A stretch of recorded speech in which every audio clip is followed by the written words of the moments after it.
Boa noite a todos, queridos irmãos, queridas irmãs, muita paz em nossos corações, que tenhamos alguns minutos de boas reflexões, porque é o que a gente pretende fazer, trazer a palavra dos livros da codificação, trazer a ideia dos fundamentos espíritas, para que através dessa linha de orientação a gente consiga refletir, pensar, meditar a respeito desse tema sobre a fé que transporta montanhas, que remove montanhas.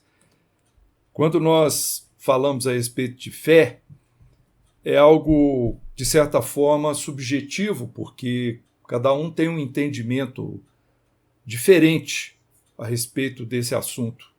Mas nós temos alguns conceitos que nos ajudam a clarear as possibilidades e a gente se situar melhor. E é isso que a gente vai tentar fazer. Se a gente procurar a definição de fé, que eu acho sempre bom a gente começar com isso, com uma definição, nós vamos encontrar o seguinte, que é a confiança que se tem no cumprimento de algo, certeza de atingir um fim, para o qual se procura os meios para atingir. Então esse é um tipo de fé, que inclusive nos mobiliza a realizar as nossas pretensões, a alcançar as nossas metas, porque nós precisamos, para isso, ter confiança em nós mesmos, ter confiança nos nossos recursos, nos nossos meios, nos nossos objetivos. Então a fé, ela nesse sentido pressupõe essa confiança íntima para que a gente consiga cumprir aquilo que seja necessário para alcançar os nossos objetivos. Uma outra definição é que é uma convicção intensa e persistente em alguma coisa abstrata, que para a pessoa que acredita se torna verdade. Então isso, acho que nós entendemos perfeitamente como funciona, não é? A gente passa a acreditar que aquilo vai se realizar e essa fé, esse impulso do íntimo, faz com que a gente veja, perceba que aquilo que a gente deseja ou acredita está se concretizando, mesmo que seja, como disse, no campo de algo ainda abstrato, que não se tem certeza. A fé também pode ser definida como entrega, submissão, confiança no sagrado, crença, isso caminhando para o campo religioso. Nós temos na doutrina espírita uma obra muito importante para quem gosta de estudar. É o livro intitulado O Consolador. Esse livro ele foi construído da seguinte forma: reuniram perguntas de diversas pessoas, intelectuais, pensadores, etc., e levaram essas perguntas através da mediunidade de Chico Xavier para o espírito Emmanuel, e ele respondeu a esse conjunto de questões abrangendo vários aspectos da cultura humana.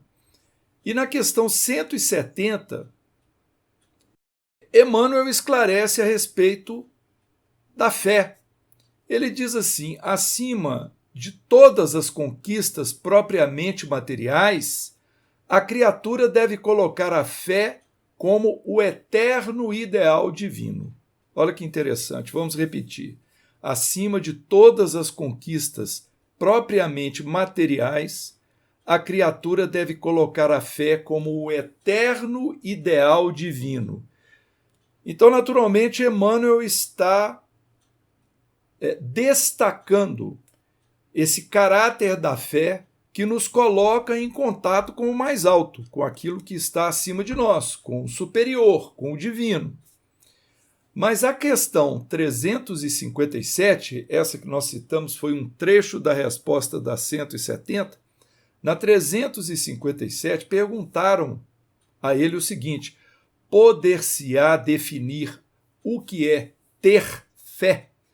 E o Espírito respondeu assim: ter fé é guardar no coração a luminosa certeza em Deus, certeza que ultrapassou o âmbito da crença religiosa, fazendo o coração repousar numa energia constante de realização divina da personalidade.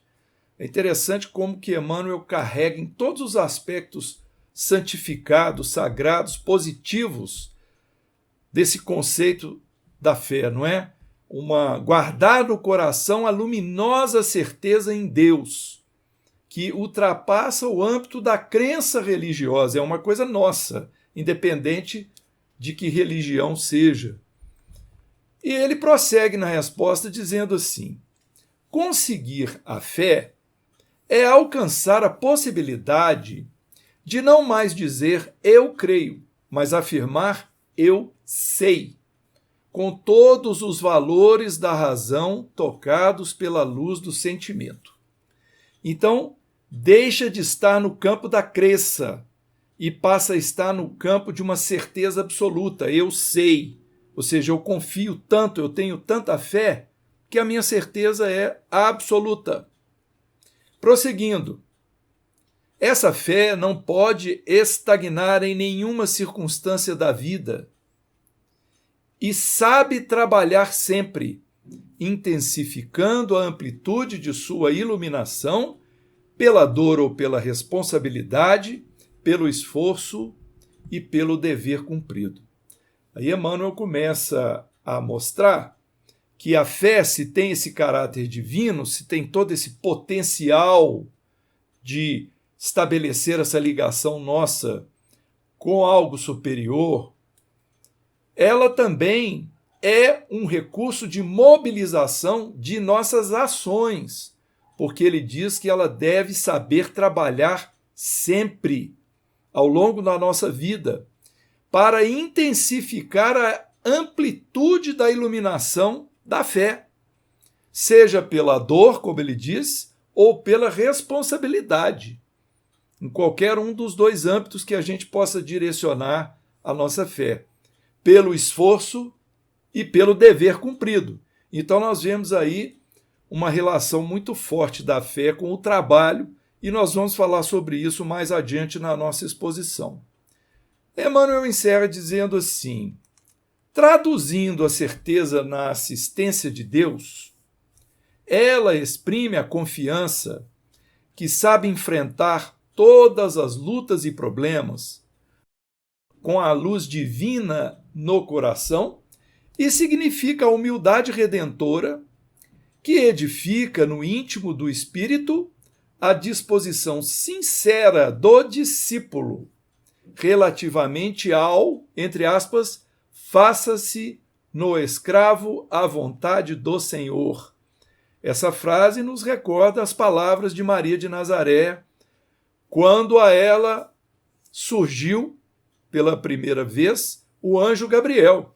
E ela ouviu as suas instruções e ela disse: faça-se em mim a sua escrava. Eis-me aqui a sua escrava. Então é uma humildade plena, confiança plena de atendimento aos ideais superiores. E ele menciona aqui a humildade redentora, porque para que a gente consiga esse contato mais íntimo com Deus, nós teremos de aplicar ao nosso espírito a primeira e mais importante lição que Jesus nos legou, que é justamente a da humildade. Muito bem. Então, quando nós falamos de religião, de busca pela fé, nós podemos pensar no externo e no interno. A busca do externo, ou seja, aquilo que vai me auxiliar, o recurso que vem de fora para dentro, é sempre mais fácil. Ou seja, nós tentarmos fazer aquilo que o padre, o pastor ou o médium falou para nós que é bom. É importante a gente dizer que, muitas vezes, os ritos exteriores provocam em nós a falsa impressão de nos colocar em dia com Deus. Então, quando a gente busca o externo, nós buscamos aquilo que não nos dá muito trabalho. Por exemplo, eu vou jejuar naquela data, eu vou cumprir tal promessa. Então, nós entendemos que ao fazer aquilo, ao fazer esses sacrifícios, né, que nós denominamos muitas vezes de sacrifícios, nós estaremos em dia com Deus, vamos agradar a Deus. E aí nós caminhamos para uma fé no exterior, no ritual, na oferenda, o que se fazia no passado, não é? No passado da humanidade, quando vieram as primeiras noções da divindade, aquela ideia de oferecer algo para Deus para receber algum privilégio, alguma prenda, algum benefício em troca. Nós costumamos fazer isso. Quando, na verdade, pela doutrina espírita, é importante nós pensarmos no interno, porque o interno vai pressupor o esforço em direção da nossa renovação íntima, e é essa renovação íntima que vai promover o nosso verdadeiro encontro com Deus. É observar a nós mesmos, através daquele ideal, conhece-te a ti mesmo, ter uma certeza absoluta de que nós já temos discernimento suficiente para compreender as nossas virtudes e os nossos defeitos morais e trabalhar tudo isso em prol da nossa evolução, procurando eliminar, então, aquele processo em que nós apenas nos beneficiamos do que é externo e não voltamos os nossos esforços para combater as nossas imperfeições, as nossas falhas mais íntimas. Assim faziam os fariseus, não é? Os fariseus eram homens de aparência, que usavam de uma verbalização de orações, de rituais, de gesticulações, de oferendas, mas sem se proporem a essas transformações do íntimo para melhor. Então a religião, o que é uma religião? A religião é uma reunião de princípios, de crenças, de rituais comuns a um determinado grupo, determinado de acordo com certos parâmetros concebidos a partir do pensamento de uma divindade ou de sua relação com o indivíduo. Então é um culto. Muito bem. Então nós podemos estar ligados a uma religião e nós questionamos se o Espiritismo é uma religião. O Espiritismo tem um caráter religioso porque há a crença em Deus, há a noção da divindade, e isso nos faz estarmos associados à religião, à religiosidade. Mas não podemos dizer que o Espiritismo seja uma religião tradicional, com paramentos, com sacerdócio, com hierarquia. Nós não temos isso, não é? Nós temos os princípios da doutrina e construímos a nossa igreja, o nosso altar é construído dentro de nós mesmos. Porque Jesus nos orientou, o reino de Deus não vem com aparências exteriores. O reino de Deus está dentro de vós. A religiosidade já seria o campo de busca do sagrado, uma aptidão natural, uma tendência nossa, né, específica para sentimentos religiosos. Então, há pessoas que são vinculadas a determinadas religiões e têm pouca religiosidade. Cumprem os rituais religiosos, mas no íntimo estão afastadas dos sentimentos religiosos. Então, essa reunião das virtudes religiosas é importante, porque são os preceitos éticos que vão direcionar o caráter religioso que nós estamos vinculados. E assim nós vamos desenvolver a nossa espiritualidade, que é o encontro com o divino em nós mesmos. Isso que vai ter maior relevância para o nosso avanço espiritual. Nós encontramos, então, justamente no capítulo 19 de O Evangelho segundo o Espiritismo, que tem o nome do nosso estudo, A Fé Transporta Montanhas, o primeiro item se chama o poder da fé. E cita um trecho de Mateus, do capítulo 17 de Mateus, que nós vamos repetir aqui a título de nós sintonizarmos com o ensino de Kardec. Mateus anotou assim: quando ele veio ao encontro do povo, um homem se lhe aproximou e, lançando-se de joelhos a seus pés, disse: Senhor, tem piedade do meu filho, que é lunático e sofre muito, pois cai muitas vezes no fogo e muitas vezes na água. Apresentei-o aos teus discípulos, mas eles não o puderam curar. Jesus respondeu dizendo: ó raça incrédula e depravada, até quando estarei convosco? Até quando vos sofrerei? Trazei-me aqui este menino. Bom, então vamos lá. Vamos voltar um pouquinho nessa leitura, porque tem uma continuação, o trecho aí que nós vamos deixar para daqui a pouco. Primeiro, é alguém procurando Jesus para dizer que tem um filho que é lunático. Na verdade, o filho lunático estava obsidiado, estava influenciado por espíritos. Muitas vezes ele cai no fogo, ele tropeça nos desafios espirituais e muitas vezes cai na água, no material, nos desafios materiais. Ou seja, comete erros de toda sorte. E ele, na esperança que os discípulos de Jesus o curassem,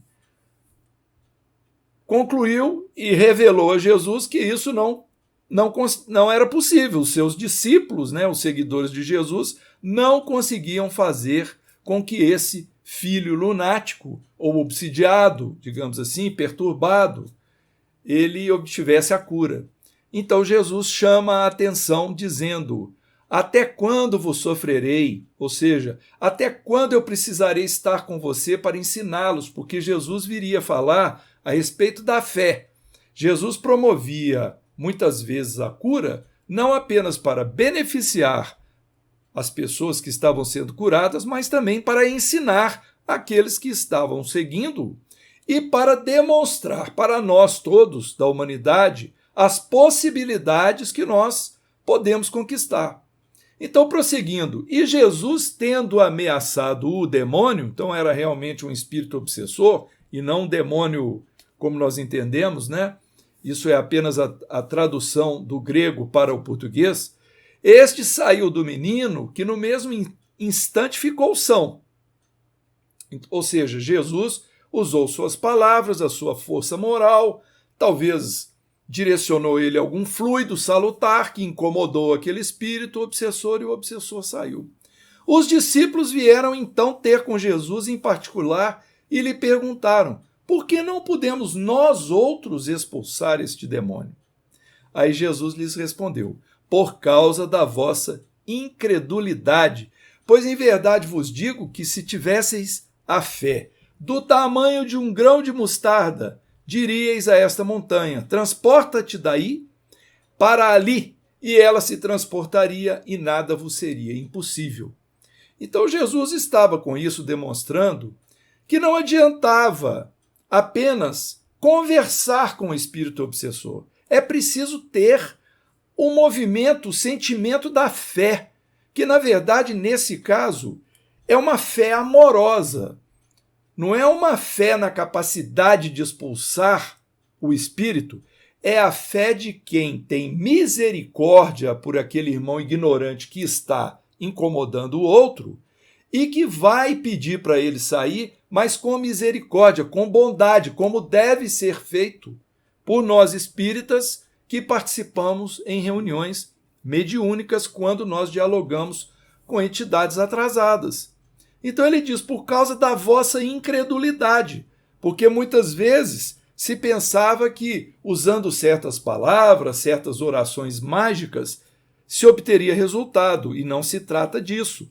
Basta a fé do tamanho de um grão de mostarda. Apesar de pequena, ela precisa ser legítima. Legítima. Então é isso que ele estava querendo dizer, que não precisa ter uma fé monstruosa, porque a fé ela pode ser desenvolvida.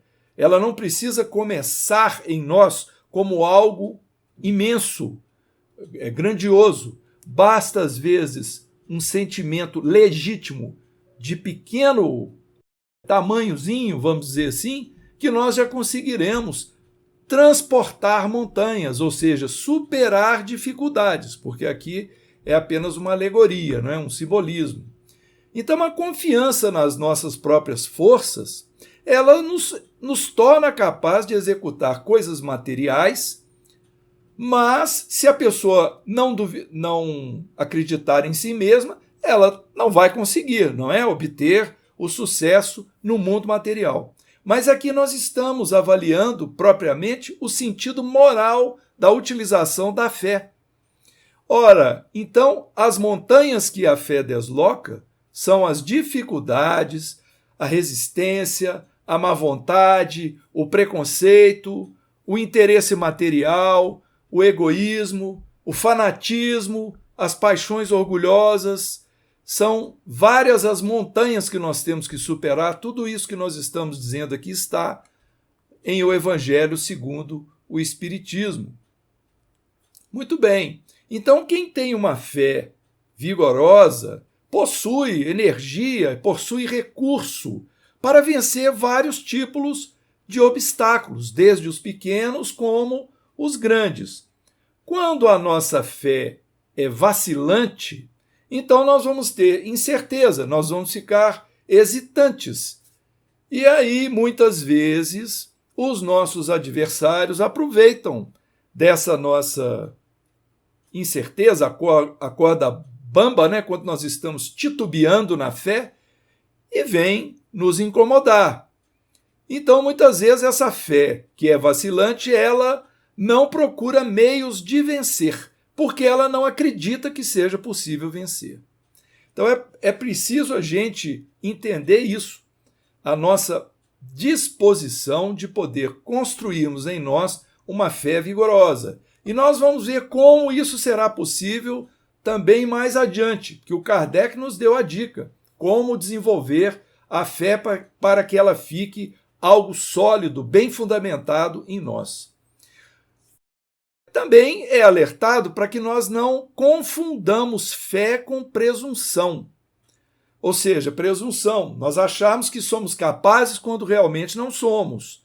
Porque a fé verdadeira ela precisa estar ligada à humildade, como dissemos, e nós vamos precisar sempre de termos aquela confiança plena em Deus. Tanto quanto a confiança em nós, temos que ter a confiança em Deus, que nada podemos sem Deus. Então, do ponto de vista religioso, muitas vezes a fé ela se limita à crença em dogmas especiais. Então, nós vamos aqui dar um exemplo, que é um exemplo que nós tivemos agora, alguns dias atrás, não é? As pessoas da religião católica costumam guardar datas, ou seja, fazer certos movimentos, certos sacrifícios, certos rituais em determinadas datas dentro da sua religião. E muitas vezes nós espíritas, como somos oriundos dessas religiões e depois é que nós viemos para a doutrina espírita, nós mantemos esse mesmo hábito. Então é comum, por exemplo, que na Sexta-feira da Paixão a gente deixe de comer carne por julgar que é uma ofensa a Deus ou que é um sacrifício que nós vamos fazer para poder agradar a divindade, quando, na verdade, o Espiritismo trata esse assunto de uma forma completamente diferente, que não é fazendo isso que Deus vai ficar satisfeito conosco. O nosso movimento, como dissemos, deve ser do nosso íntimo. As mudanças íntimas é que vão agradar a Deus, e não nós reservarmos um dia no ano para fazermos um jejum de certos alimentos. Então, vejam bem, não estamos criticando absolutamente, tampouco condenando esse tipo de atitude, mesmo porque nós mesmos fizemos isso durante muitos anos de nossa vida, crendo que isso era o certo, porque era o que a religião de onde nós viemos nos ensinou. Depois, o aprendizado espírita nos mostrou que o caminho é outro. Se nós vamos deixar de comer carne, é por outro motivo que a doutrina vai nos ensinar. Portanto, a gente pode entender que a fé ela pode ser raciocinada ou ela pode ser cega. A fé cega é a fé que aceita sem verificação o que é verdadeiro ou o que é falso. Nós simplesmente aceitamos porque nós lemos, ou porque alguém falou para nós, ou porque nos mandaram fazer, nos disseram que é bom, nos ensinaram assim, então nós aceitamos sem questionamento. Entretanto, esse tipo de fé, como está em O Evangelho segundo o Espiritismo, palavras do Kardec, pode nos levar ao fanatismo. Nós aceitamos sem fazer um julgamento, um discernimento da situação. Agora, quando a fé é raciocinada, aí o aspecto é totalmente diferente. Aí nós vamos avaliar, vamos discernir, vamos pensar, não é? Então, a fé no campo da religiosidade, ela é crença nos dogmas particulares das diferentes religiões. Então, por exemplo, quando nós pegamos o judaísmo é cheio de rituais, é cheio de regras.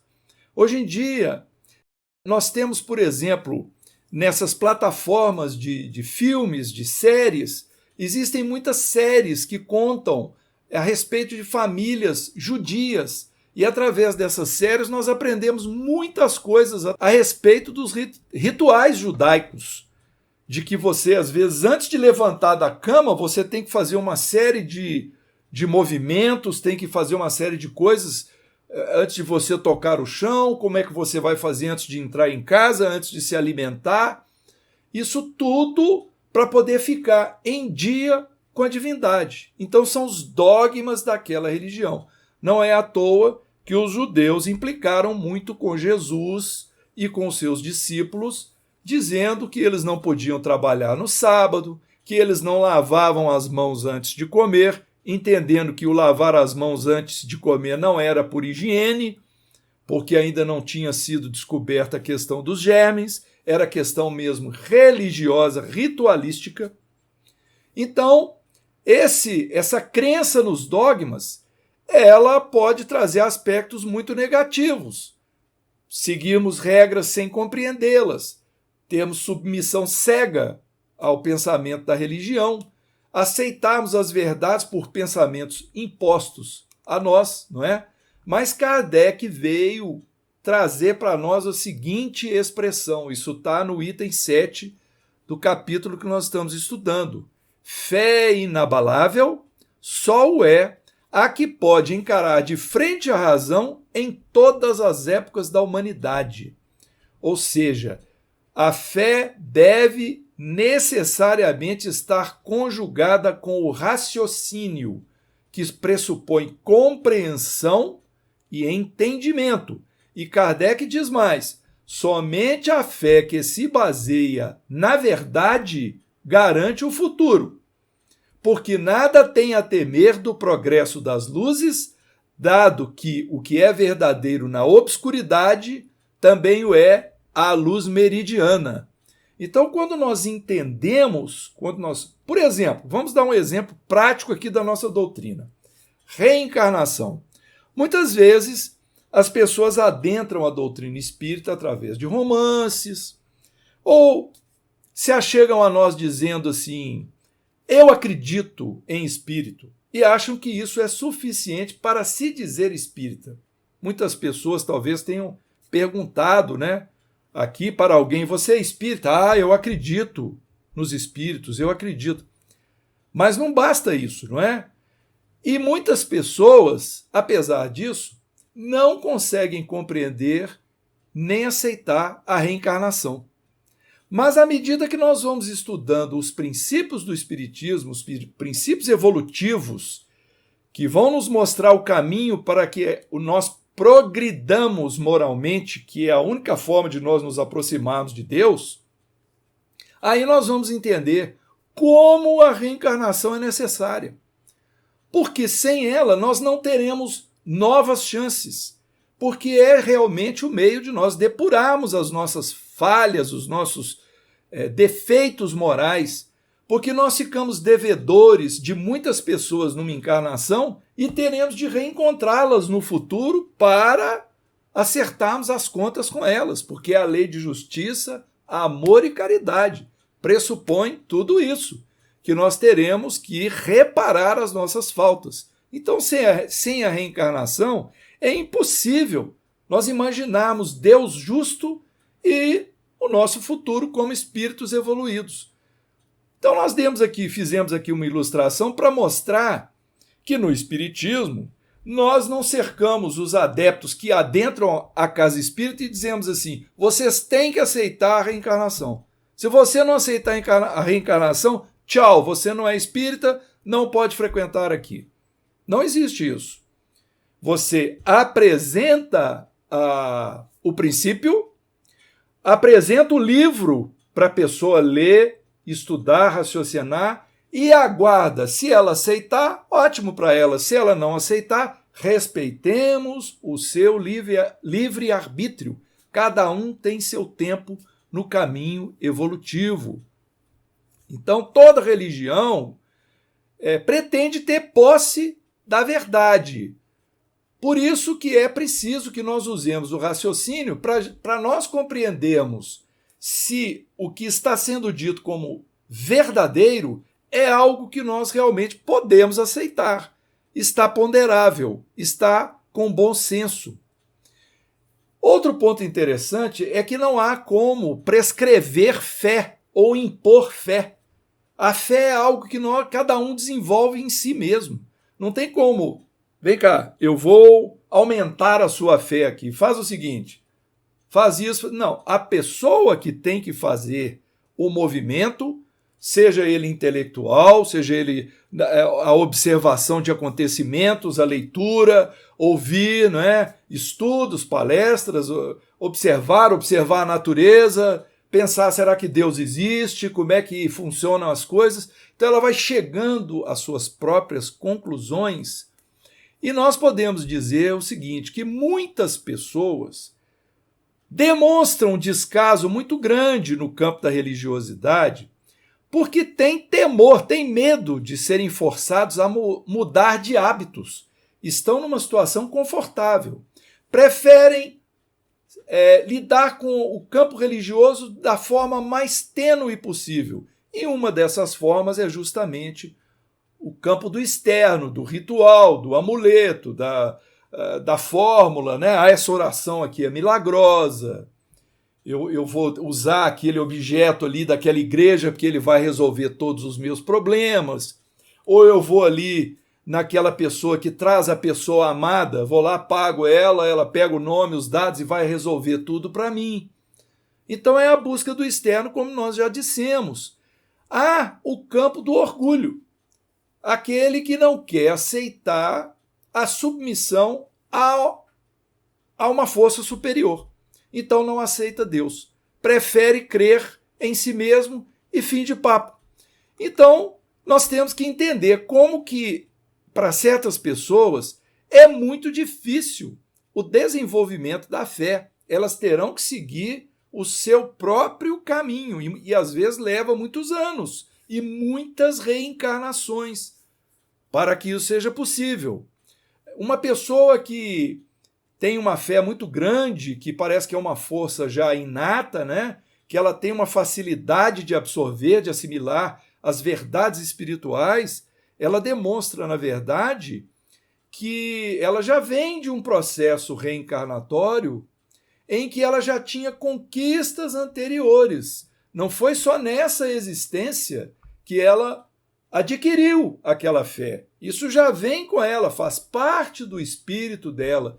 Por isso nós temos que entender a nossa própria posição, se a nossa fé ainda é tênue, se ela é vacilante, não é? Nós tivemos uma vez, só para ilustrar, nós participamos na nossa casa, na Fraternidade Espírita Irmão Glacos, de reuniões de materialização já há muitos anos. Atualmente, essas reuniões são reuniões também chamadas de ectoplasmia, elas não têm assim nenhum efeito físico visível, espíritos falando, luzes, essas coisas não se veem mais, porque o nosso médium principal que promovia todas essas situações era o Enio Wendling, sobre quem nós inclusive escrevemos a biografia, escrevemos um livro.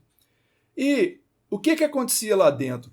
Voz direta, a voz do Espírito falando, vinha do alto assim, luzes dançando na sala, barulhos, ruídos. Às vezes o Espírito avisava, olha, cerrem os olhos porque nós vamos fazer um tratamento radioativo aqui. Então, apesar de que nós estávamos numa escuridão 100% absoluta, eles pediam que a gente cerrasse os olhos para não recebermos uma carga radioativa. E aí a gente ouvia aquele barulho na sala, como se fosse aquele aparelhinho que usava antigamente para acender fogão, o tal do Magiclick, que ficava tá, tá, tá, tá, tá, tá. Aí a gente ouvia aquilo, era o irmão Fritz, o irmão Fritz Schein, fazendo tratamentos lá na reunião de efeitos físicos. Olha, nós tivemos casos, e é isso que a gente quer chegar, de uma irmã que, apesar de que ela estava presente e ela testemunhou tudo isso, ela chegou a nos dizer, eu não acredito, eu acho que é o Enio que está fazendo essas coisas, ele sai do escuro lá da salinha onde ele está e faz, eu não consigo acreditar. Então veja bem, nós temos que respeitar o momento, o raciocínio de cada pessoa. Essa nossa irmã, a despeito dos fatos tão evidentes, ela preferiu não aceitar e foi até muito sincera em dizer o que ela disse. Que podemos fazer? Nada. Nós ouvimos e ok, sigamos adiante. Um belo momento na vida, ela vai conseguir conquistar essa sua fé. Então a fé, muitas vezes, ela precisa de uma base, a pessoa precisa compreender o que está acontecendo, porque se for só na base da fé cega, aí nós vamos criar uma geração de incrédulos, ao passo que a fé raciocinada, ela se apoia nos fatos e se apoia na lógica. E aí nós sentimos um conforto com isso. Particularmente, foi isso que nos atraiu ao Espiritismo, porque nós nunca conseguimos nos fixar de fato no catolicismo, porque nós presenciávamos apenas uma sucedânea de rituais que aconteciam e continuam acontecendo nas igrejas. Aquilo não nos satisfazia. Desde pequenos, nossa mãe nos levava ao templo e aquilo não nos satisfazia. Mas quando chegamos lá com a idade mais avançada e lemos Kardec, opa, a luz se acendeu. É aqui. Agora nós encontramos o caminho, que é o caminho do discernimento, é o caminho da reflexão. E o Kardec, ele foi um homem realmente de uma inteligência privilegiada e os textos de Kardec são espetaculares na codificação, porque ele defende os pontos de vista, os princípios espíritas com uma clareza impressionante. Por isso, a fé inabalável é a que pode encarar de frente a razão em todas as épocas da humanidade, e o Espiritismo vem nos mostrar esse caminho, não é? Aí traz o Evangelho segundo o Espiritismo, e faz parte do capítulo, uma das parábolas mais complicadas de nós até aceitarmos, a questão da figueira que secou. O que a gente vai fazer? Nós vamos ler a parábola, mas não vamos explicar a parábola, nós vamos explicar a conclusão dela, porque há pessoas que interpretam essa parábola que discordam de várias coisas que ela traz no texto. E nós não queremos desviar a atenção para esse aspecto, porque tem aspectos muito interessantes aqui para a gente aprender, e foi o que Kardec focou, não é? Então diz Marcos, ele relata no capítulo 11, versículos de 12 em diante, quando saíam de Betânia, ele teve fome, Jesus, e vendo ao longo uma figueira, para ela encaminhou-se a ver se acharia alguma coisa. Tendo-se, porém, aproximado, só achou folhas, visto não ser tempo de figos. Então, disse Jesus à figueira, que ninguém coma de ti fruto algum, o que seus discípulos ouviram. Então, parece aí um Jesus amaldiçoando, né? É algo estranho da gente compreender. No dia seguinte, ao passarem pela figueira, viram que secara até a raiz.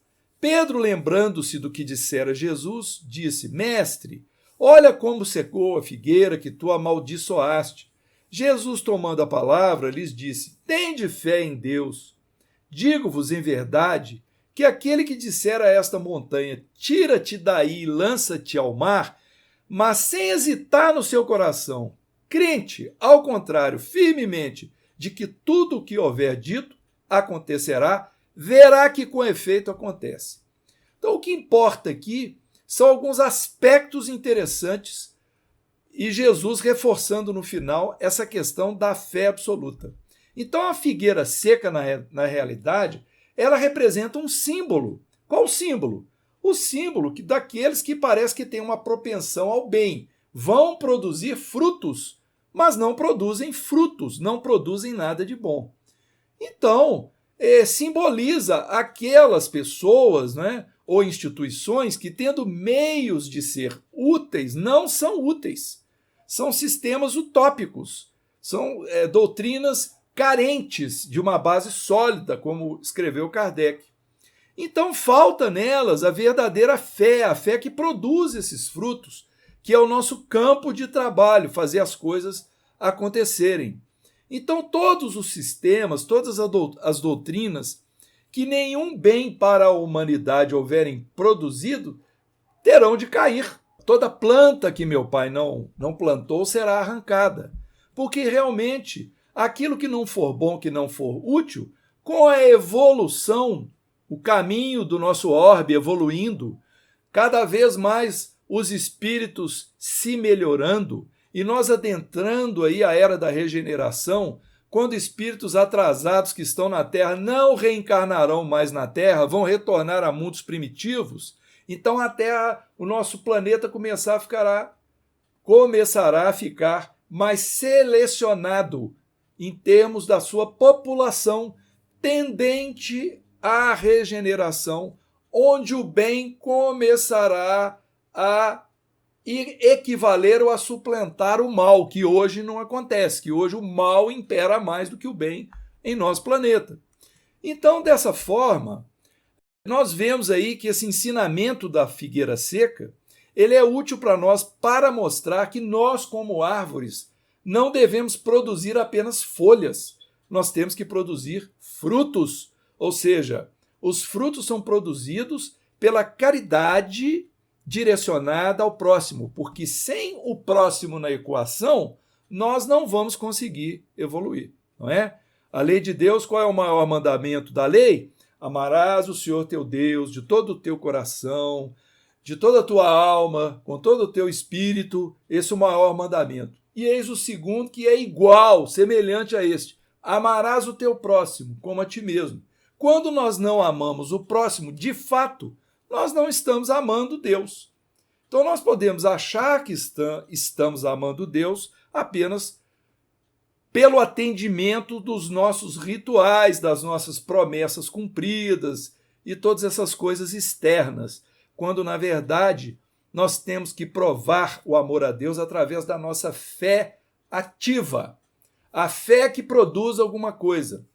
E diz Kardec que a esperança e a caridade são corolários da fé e formam com a fé uma trindade inseparável. Então nós encontramos na Epístola de Tiago, no capítulo 2, é uma epístola que nós recomendamos que todos leiam. Tiago escreveu assim: meus irmãos, que aproveita se alguém disser que tem fé e não tiver as obras? Porventura, a fé pode salvá-lo? E se o irmão ou irmã estiverem nus e tiverem falta de mantimento cotidiano, e algum de vós lhes disser: ide em paz, aquentai-vos, fartai-vos, e não lhes derdes as coisas necessárias para o corpo, que proveito virá daí? Assim também a fé, se não tiver obras, é morta em si mesma. Mas dirá alguém: tu tens a fé e eu tenho as obras. Mostra-me a tua fé sem as tuas obras, e eu te mostrarei a minha fé pelas minhas obras.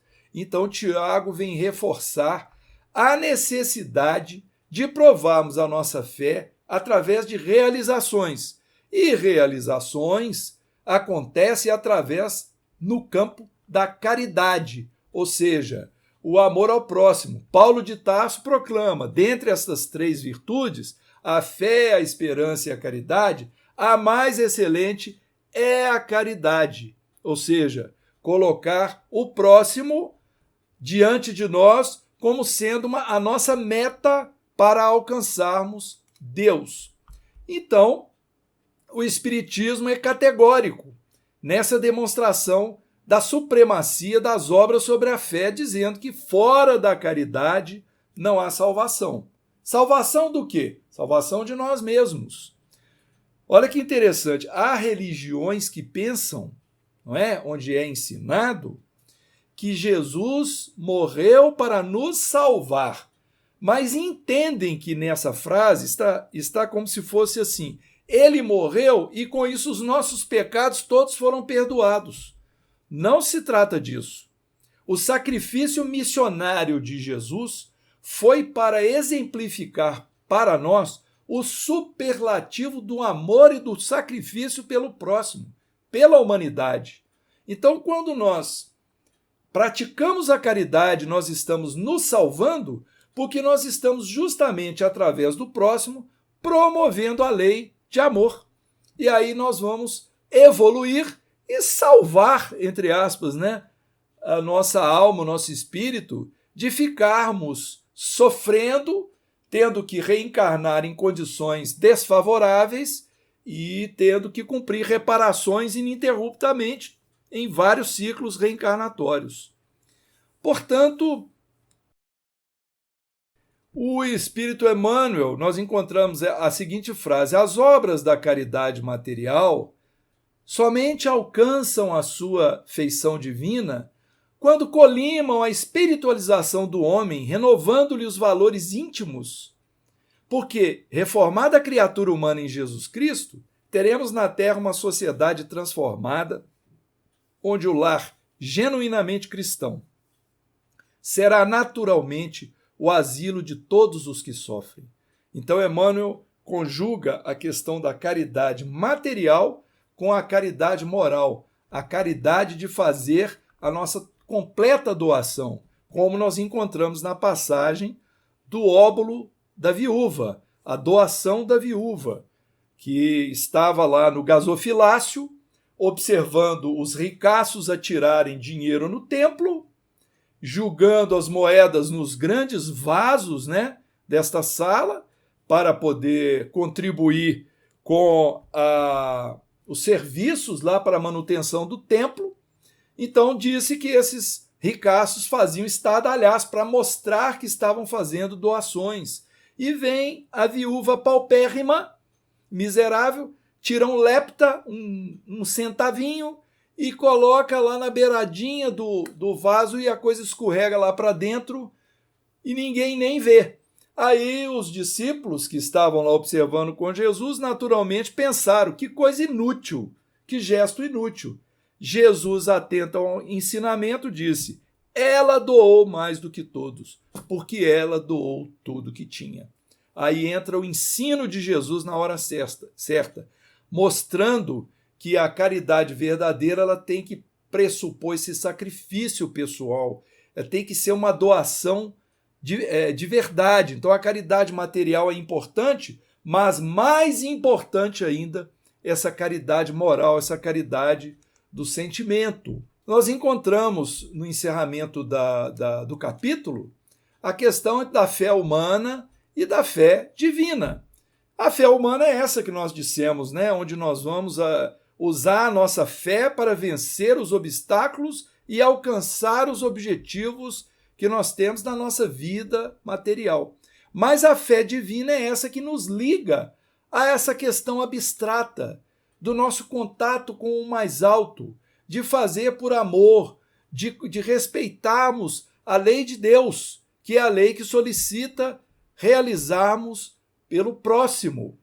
Então, nós encontramos assim, no encerramento do capítulo: o homem de bem que, crente em seu futuro celeste, deseja encher de belas e nobres ações a sua existência, aune na fé, na certeza da felicidade que o espera, a força necessária, e aí se operam milagres de caridade, de devotamento e de abnegação. Enfim, com a fé, Não há maus pendores que se não chega a vencer.